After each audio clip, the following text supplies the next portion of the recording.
Time मैं मियाँ साहब के साथ बैठी और मियाँ साहब बड़े परेशान नजर आ रहे हैं और मियाँ साहब से जानते हैं कि इतने परेशान क्यों बैठे हैं, इलेक्शन हारने की वजह से या फिर जो 4 सीटें मिली हैं 2000 में उसकी वजह से। मियाँ साहब आप इधर परेशान क्यों बैठे हुए?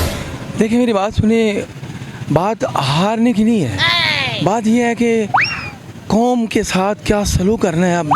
अब वो देखिए, आपने कहा कि 500 रुपये की बात नहीं है। अगर मैं 2000 में 4 सीटें जीती हैं। देखिए आप बात लेके जा रही हैं सीटों की। अगर सीटों की बात हो तो मैं 2000 की बात नहीं करता, मैं बाजार से इतनी सीटें खरीद लूँ कि सीटें ख़त्म ना हो। आप कैसी बात कर रही हैं? कितनी सीटें खरीदेंगे? देखिए मैं आप 4 सीटों की बात कर रही हैं। अगर मैं इधर इस व्यूज़ पर 100 सीटें रख दूं तो 100 आदमी बैठ सकता है। 100 आदमी बैठ सकते। मियाँ साहब आप मुझे लगता है सदमे में बौखला गए। कैसी बात कर रही हो, क्या बात कर रही हो? सदमा, देखिए 2 पहलवान होंगे तो एक तो हारेगा, और ऐसी कोई बात नहीं है। ये खुदाए बुजुर्ग को बर्तर की कसम कहा करता हूँ कि मैं इतना परेशान नहीं हूँ कि जितना मैं इस महंगाई की वजह से परेशान हूँ।